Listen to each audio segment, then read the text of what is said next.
I should have known something was wrong the moment I walked through the door of my childhood home. The air felt different, heavier, charged with something I couldn't name. My mother's lips were pressed into a thin line. My father's eyes wouldn't meet mine. Only my sister Vanessa sat there looking perfectly composed, legs crossed, scrolling through her phone like this was just another Sunday visit.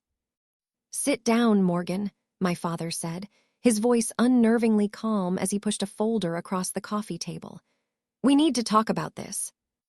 I dropped my bag and sat, confused but compliant, a reflex ingrained since childhood. When I opened the folder, I found bank statements. My bank statements. Printouts of transfers I'd been making for years.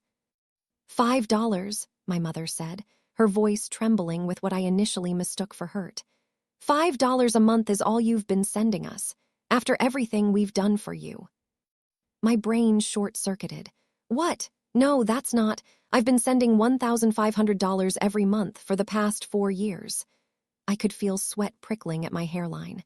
Ever since I got the job at Meridian, you know that. I glanced at Vanessa, expecting confusion or support. Instead, I caught something else, a flash of something in her eyes before she tucked it away behind a mask of concern. Something like satisfaction. "We have the statements right here," my father continued, tapping the papers with a finger that shook slightly. $5, while we've been struggling to make ends meet, while your mother had to pick up extra shifts at the hospital. "That's impossible," I said, pulling out my phone. "I can show you my outgoing transfers right now." "Your sister told us everything," my mother cut in, her voice hardening. "How you've been living it up in the city while sending us pocket change." Vanessa finally looked up from her phone, her expression perfectly crafted into one of reluctant honesty. "I didn't want to say anything, Morg. I thought maybe you were saving up for something important. But then Mom started crying about the bills, and I just couldn't stay quiet anymore." My head was spinning. I scrolled frantically through my banking app, pulling up the recurring transfers. There they were, $1, $500 on the first of every month without fail. Even when I was eating ramen for dinner, even when I was working 2 jobs, even when my roommate bilayed and I had to cover double rent. "Look," I said, turning my phone screen toward them. "See, every month." My father barely glanced at it. Anyone can doctor a screenshot these days. The accusation hit me like a slap. 27 years old, and they still treated me like I was 12 and lying about homework. "I've been killing myself working overtime," I said, my voice rising. "I picked up bartending on weekends just to make sure I could keep sending money home." My mother looked away, blinking rapidly. My father crossed his arms. And Vanessa examined her perfectly manicured nails, the corner of her mouth twitching. That's when the memories started flooding back. Vanessa asking to use my laptop last Christmas because hers was acting up. Vanessa hovering over my shoulder when I was checking my bank account during a visit home. Vanessa suggesting I set up auto transfers to make things easier. "How much have you actually been getting?" I asked, my voice dropping to a whisper. $5, my father repeated, "for 4 years. 4 years, $72,000, gone." "And now," he continued, sliding another paper across the table, "we've calculated what you owe in back payments." I stared at the number, $30,000, due immediately. The room swam before my eyes. I remembered all the sacrifices, the nights I'd covered for coworkers so I could get extra hours, the vacation I'd declined because I couldn't afford it after sending money home, the medical appointment I'd postponed because it wasn't essential. I remembered being 17 and coming home to find my bedroom converted into Vanessa's content creation studio. I remembered my parents paying for Vanessa's business degree while I worked full-time through community college.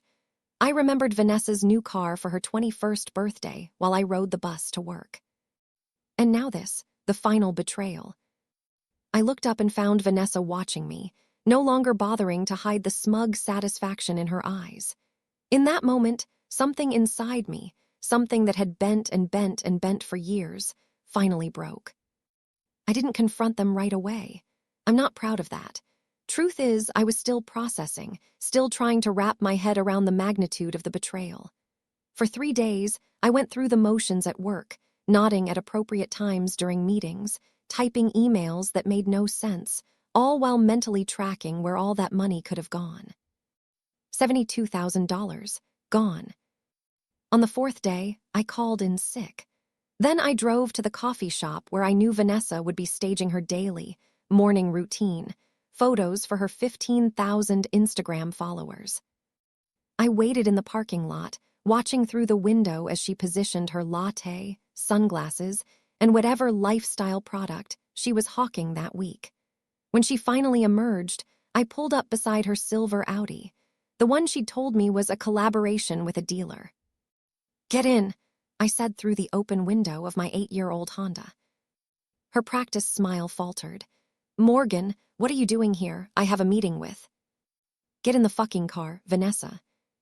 She did, her designer bag clutched to her chest like a shield. "What's wrong with you? You look terrible." I laughed, a sound that surprised even me with its hollowness. "Where's the money?" "What money?" But her eyes darted away, and her fingers tightened on her bag. "The $72,000 you stole from me." Vanessa let out a long sigh, then did something unexpected.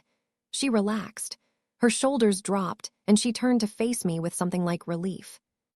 "Honestly, I'm surprised it took you this long to figure it out." She shrugged, examining her reflection in my rearview mirror. "You were always the smart one." The casual admission knocked the wind out of me. I'd expected denials, excuses, tears, not this.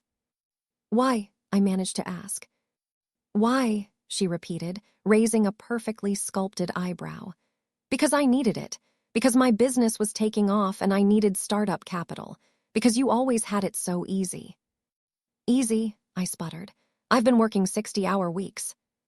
"And I've been building a brand," she shot back. "Do you have any idea how much it costs to look like this?" She gestured to herself, the highlighted hair, the designer clothes, the flawless makeup.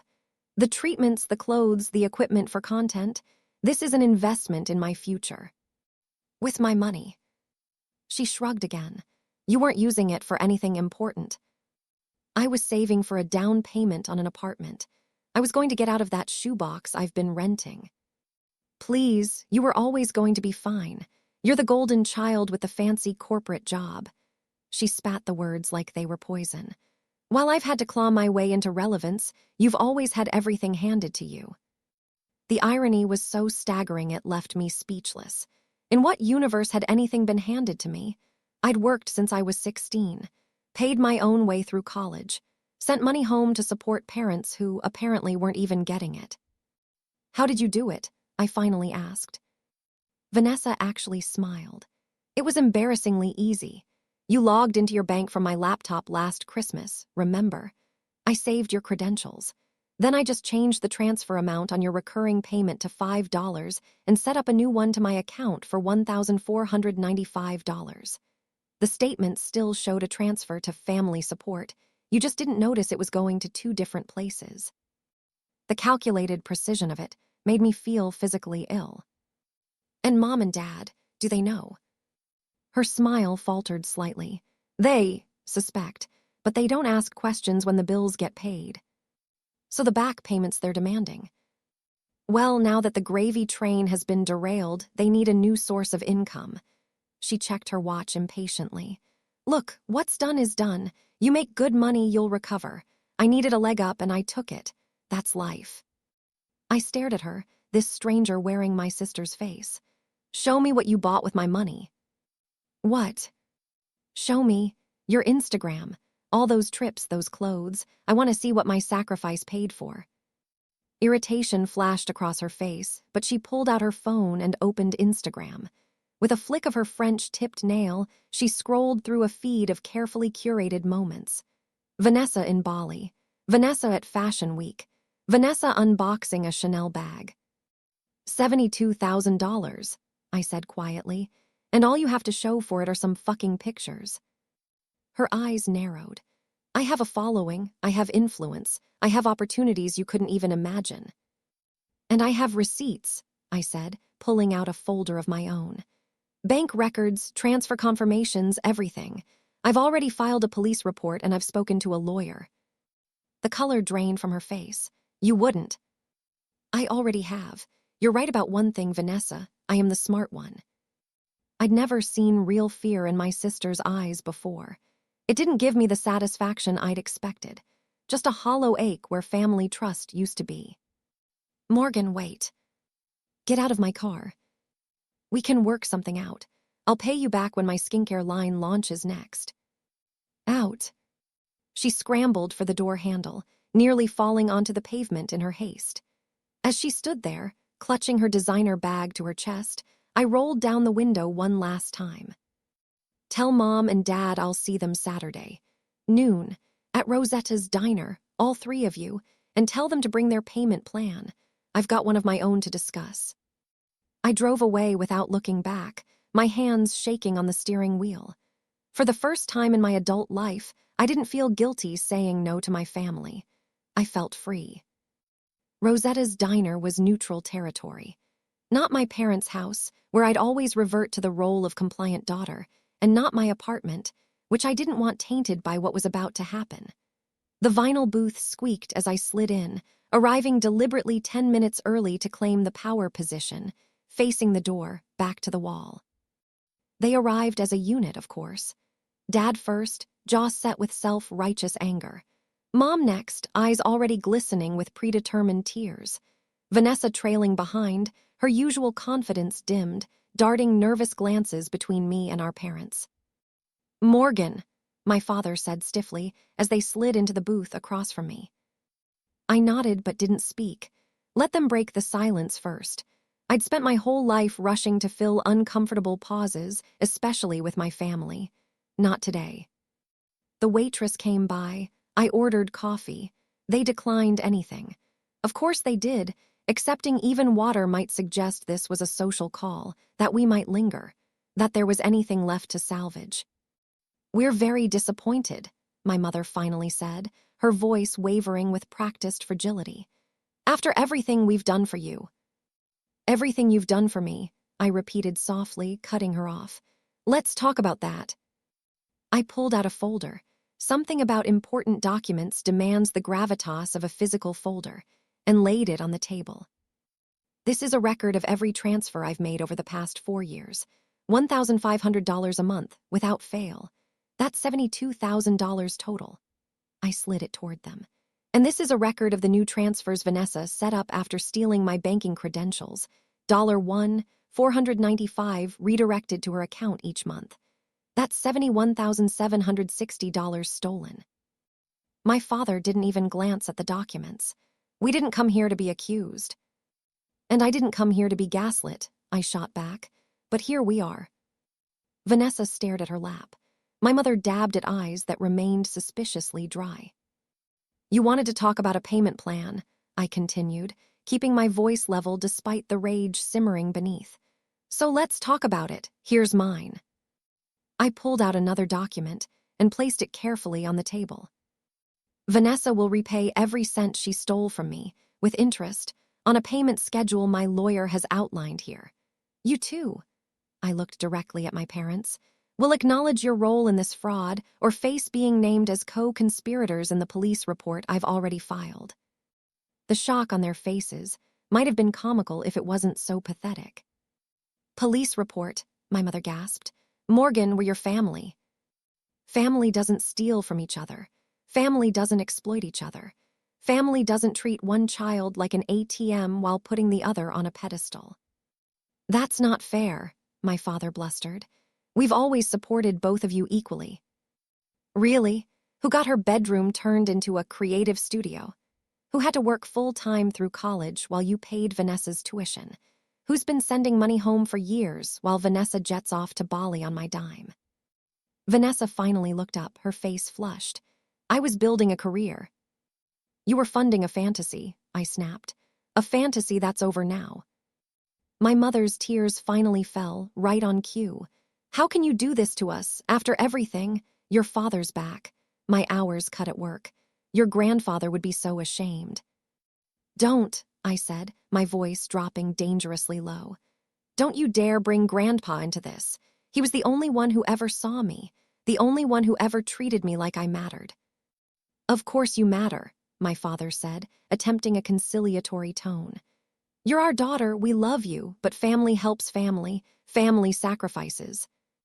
Exactly, I've been sacrificing for years, and what has Vanessa sacrificed? I turned to my sister. What have you given up exactly? What have you contributed? Her silence was answer enough. My father switched tactics, his voice hardening. If you go through with this police report, you'll tear this family apart. I laughed, a genuine laugh this time. There is no family here, there's a parasite. I nodded at Vanessa. And there are enablers, I gestured to my parents. And then there's me, the host. Well, I'm done hosting. I stood up, gathering my documents. You have 48 hours to sign the repayment agreement. After that, I let the investigation proceed without any input from me about leniency. You can't be serious, my mother whispered. After everything we've done for you. Stop saying that. I slammed my hand on the table, making them all jump. What have you done for me? Name one thing you've done for me that didn't ultimately serve you or Vanessa. The silence stretched, broken only by the ambient diner noise around us. Clinking silverware, murmured conversations, normalcy that felt a million miles away from our booth. That's what I thought, I said quietly. I'll be in touch about the agreement. I turned to walk away, but my father's voice stopped me. Morgan, don't walk away from your family. You'll regret it. I looked back one last time. No, for the first time in my life, I don't think I will. They showed up at my workplace 2 days later. I should have expected it. The direct approach had failed, so of course they'd escalate to public embarrassment. I was in a client meeting when my assistant buzzed in. Morgan, your parents are in the lobby. They say it's an emergency. The familiar dread pooled in my stomach, the automated response to drop everything when family called. But something new rose to meet it. Resolve. Tell them I'm in a meeting and will be for the next hour. They can wait or come back later. I returned to the projections I was presenting, ignoring the surprised looks from my colleagues. Morgan Zhang, putting herself first, unheard of. They were still there when I emerged, my mother packing nervously, my father seated rigidly in a lobby chair. No Vanessa this time. Interesting. What's the emergency? I asked, keeping my voice professional, aware of my coworkers passing by. You haven't been answering our calls, my father said, rising to his feet. That's not an emergency, that's a consequence. My mother stepped forward, eyes already welling with tears. Morgan, please, we need to talk about this as a family. I have nothing more to say until you sign the agreement. We can't possibly pay back that much money, my father exploded.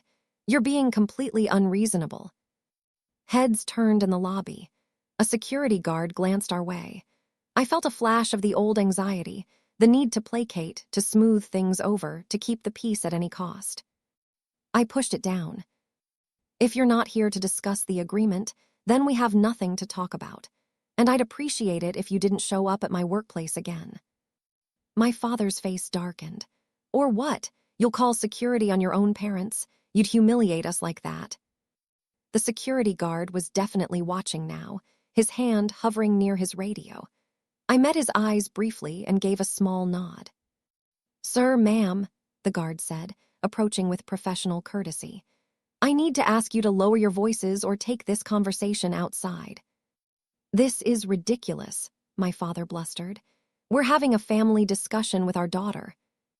I'm just doing my job, sir, the guard responded calmly. And this is a place of business. My mother clutched at my arm. Morgan, please, just tell this man we're fine. For a moment, I wavered. The lifetime of conditioning. Don't make a scene, don't embarrass the family, keep the peace, threatened to overwhelm me. Then I remembered the bank statements, the stolen money, the years of sacrifice. Actually, I said clearly, they were just leaving. My mother's hand fell away from my arm, her face a mask of shock.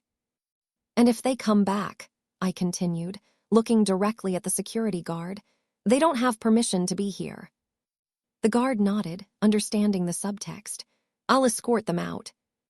Morgan, my father's face was nearly purple now. Don't think this is over. We've already spoken to a lawyer. What Vanessa did, it was a family matter. You'll never prove intent. That's between you and the district attorney, I replied, surprised at how steady my voice remained. Goodbye, Dad, Mom. I turned and walked back toward the elevators, my legs trembling but my spine straight. Behind me, I heard my mother's voice crack as the security guard gently but firmly shepherded them toward the exit. Morgan, please. I didn't look back. That night, I changed the locks on my apartment. Then I blocked their numbers on my phone. Then I poured myself a glass of wine and sat by the window, watching the city lights blur through unexpected tears. It wasn't grief I was feeling. It was relief. The letter from their lawyer arrived a week later. Printed on heavy cream stock with an embossed letterhead, it outlined a litany of claims against me: defamation, false reporting, emotional distress. They were demanding I retract the police report and issue a formal apology. I forwarded it to my own lawyer without bothering to respond. The real offensive came through extended family. First, my aunt called. Morgan, what's going on? Your mother is beside herself. I'm sure she is. She says you're dragging the family through some kind of legal nightmare over a misunderstanding about money. I laughed. Is that what she's calling theft now? A misunderstanding? Families share resources, Morgan. That's what families do. Did she happen to mention how much of our shared resources Vanessa redirected to her personal accounts? Silence, then. I'm sure there's been a mistake. No mistake, just theft. $72,000 worth. Well, I'm sure Vanessa will make it right if there's been an oversight. It wasn't an oversight. It was calculated fraud, and it stops now. Next came my cousin, with whom I'd once been close. Then my godmother. Then my father's golf buddy, who was also a retired judge and thought he could talk some sense into me. One by one, they called or texted or emailed, each with the same message: family comes first. Don't air dirty laundry, be the bigger person. The bigger person, I said out loud to my empty apartment after the fifth such call. Funny how being the bigger person always seems to mean let yourself be exploited. Still, the constant barrage took its toll. I found myself second-guessing, wondering if I was overreacting, questioning if I was being selfish or vindictive. The old programming ran deep. I made an emergency appointment with my therapist, Dr. Chen. I'm starting to wonder if I'm the problem, I admitted, curled into her office armchair. Everyone is acting like I'm tearing the family apart over money. Dr. Chen's face remained neutral, but her eyes were kind. Morgan, what would you say to a friend who told you someone had stolen $72,000 from them? I'd tell them to call the police, I said without hesitation. And if that friend told you the thief was a family member? I paused. I'd still tell them to call the police, but I'd understand why they might be conflicted. Why the different standard for yourself? The question hung in the air between us. Why indeed? Because it's family, I finally said, the words feeling hollow even as I spoke them. Yes, family, the people who are supposed to love and protect you, the people who should want what's best for you. She leaned forward slightly. Tell me, Morgan, in what universe is stealing from you what's best for you? Put like that, it seemed so obvious. Yet I'd spent years, my entire life, really accepting that my needs came last, that my role was to support, to provide, to sacrifice. Setting boundaries isn't selfish, Dr. Chen continued. It's necessary, and sometimes those boundaries have consequences for you and for those who have grown accustomed to crossing them. I nodded slowly, feeling something uncurl in my chest.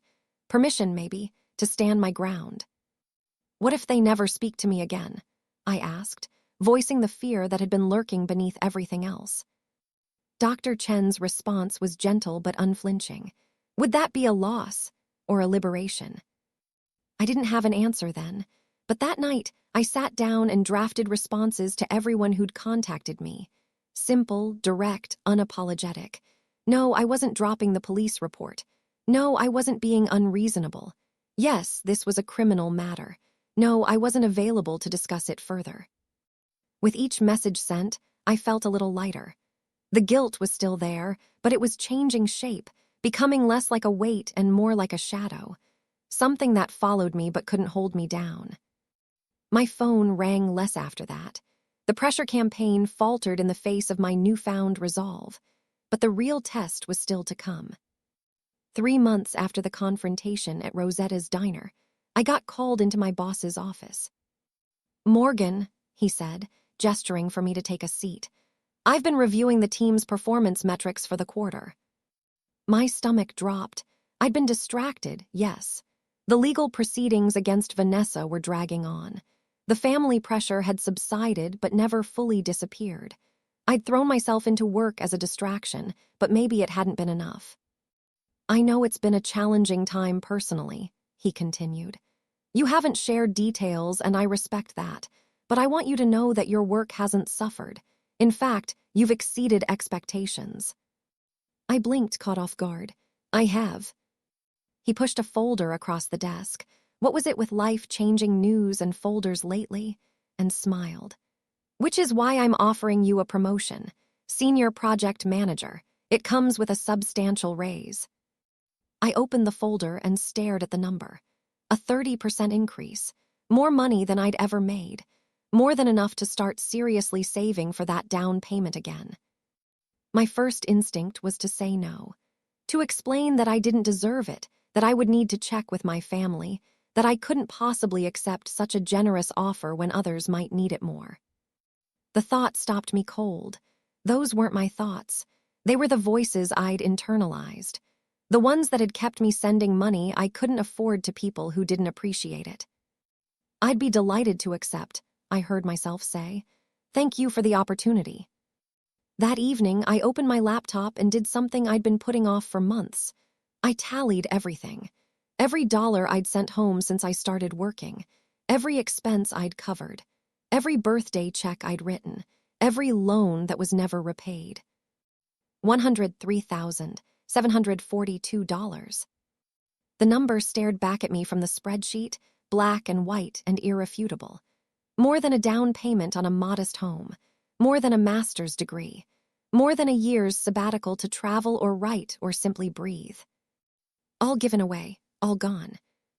But not anymore. With the first installment of my new salary, I did something radical. I spent it on myself. I found a new apartment, a real one-bedroom with a view of the river, not the converted storage space I'd been renting. I bought new furniture that hadn't been salvaged from sidewalks or handed down from colleagues. I hired a financial advisor to help me build a real savings plan. And I stopped checking Vanessa's Instagram every day. That last one was harder than it should have been. I'd fallen into the habit of scrolling through her feed, noting each designer purchase with a stab of resentment, each exotic location with a twist of anger. It wasn't healthy, and it wasn't healing. So I blocked her, and my parents, and anyone else who had taken their side. In their place, I cultivated other relationships. My coworker Jade, who invited me to her book club. My neighbor Elliot, whose dog I started walking when he had late meetings. My college friend Alyssa, with whom I'd lost touch during the years I couldn't afford the trips to see her. 6 months after the confrontation, I hosted a housewarming party in my new apartment. Looking around at the faces of my guests, people who wanted nothing from me but my company, I realized I was building something new. A chosen family. One that operated on mutual respect rather than obligation and guilt. That night, after everyone had left, I noticed something curious. Vanessa's social media presence had changed. Gone were the luxury bags and exotic vacations. Her content had shifted, more affordable fashion, more accessible destinations. Her captions talked about budgeting hacks and living within your means. The money had run out. My money had run out. I closed the app and deleted it from my phone. I didn't need to watch anymore. I was free. The call came on a snowy Tuesday evening in December, nearly a year after I'd discovered the theft. 8 months after I'd stopped responding to family communications. 6 months after Vanessa had finally signed a settlement agreement rather than face criminal charges. "Morgan, it's Vanessa." I nearly hung up. The number was unfamiliar. She must have borrowed someone's phone to get around my blocks. "What do you want?" My voice came out colder than I'd intended, but I didn't correct it. "It's Dad. He's in the hospital." The old panic flared, the automatic response to family emergency. But I breathed through it, remembering Dr. Chen's advice. Assess, don't react. "What happened?" "Heart attack, not a major one. But they're keeping him for observation. He's asking for you." I closed my eyes. Of course he was. Of course this would be how they tried to pull me back in. "I'm sorry to hear that," I said carefully. "I hope he recovers quickly." "That's it. That's all you have to say." Vanessa's voice rose. "Your father is in the hospital and you hope he recovers quickly." "What would you like me to say, Vanessa? What would you like me to do?" There was a pause, and when she spoke again, her voice was smaller. "Could you come, just for a little while? It would mean a lot to him, to all of us." I thought about it, really thought about it. What would it cost me to go? What would it cost me to stay away? "I'll come tomorrow," I said finally. "For 30 minutes just to see him." "Thank you," Vanessa breathed, relief evident in her voice. "And Morgan, I know this doesn't fix anything, but I'm sorry, I really am." The words hung between us, unexpected and insufficient, but not entirely unwelcome. "I'll see you tomorrow," I said, and ended the call. The hospital room was exactly as I'd imagined it would be. My father looking smaller and older in the bed. My mother hovering nearby, red-eyed but composed. Vanessa standing awkwardly by the window, her designer clothes replaced by jeans and a simple sweater. "Morgan," my father said, his voice rough with emotion. "You came." I said I would. I stayed near the door, not moving to hug anyone, not taking a seat. An uncomfortable silence fell. I made no move to break it. "The doctors say I need to reduce stress," my father finally said. "Make some lifestyle changes." I nodded. "That sounds wise." "We've had to make some adjustments," my mother added, glancing nervously between us.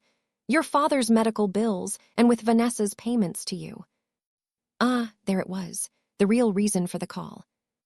"I'm not in a position to help financially," I said evenly. "If that's why you wanted me here."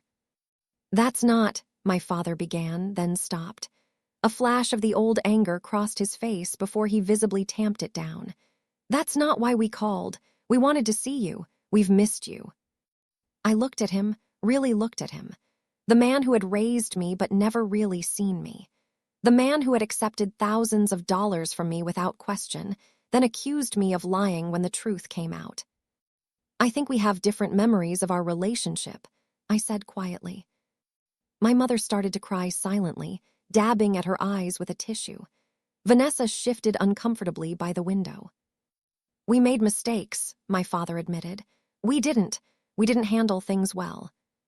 It was as close to an apology as I was likely to get. Not for the theft, not for the years of favoritism, not for the exploitation. Just for not handling things well. "No," I agreed. "You didn't." Another silence fell. I checked my watch. 15 minutes had passed. I could leave now, obligation technically fulfilled. But something kept me there. Not guilt, not even curiosity, something else. The need for closure, maybe. "How are you?" Vanessa asked suddenly. "We saw online that you got promoted." "I'm good," I said, surprised by the simple truth of it. "Really good, actually." That's great," she said and seemed to mean it. "Your new place looks nice too, from the pictures." So she'd been watching my social media too. Interesting. "It is, small but it's mine." My mother blew her nose softly. "We always wanted you girls to be successful, to be happy." I looked at her, this woman who had birthed me, raised me, and then allowed me to be used as a cash machine for years. There was no point in arguing about the past. No point in rehashing old wounds. What was done was done. "I am happy," I said simply, "for the first time in a long time." The words hung in the air, Neither accusation nor absolution. Just fact. My father cleared his throat. Morgan, about the money. I don't want to discuss that. I cut him off. Vanessa and I have a legal agreement. That's separate from this visit. Of course, he backtracked quickly. I just meant we're struggling a bit with the adjustments. I nodded. Change is hard. Yes, he agreed, a flash of surprise crossing his face at my measured response. Yes, it is. Vanessa moved from the window, taking a tentative step toward me. Do you think maybe we could get coffee sometime, just the two of us? I considered it. A year ago, I would have said yes automatically, desperate for any scrap of family connection, any hint that they still wanted me around. Now, I weighed the proposition.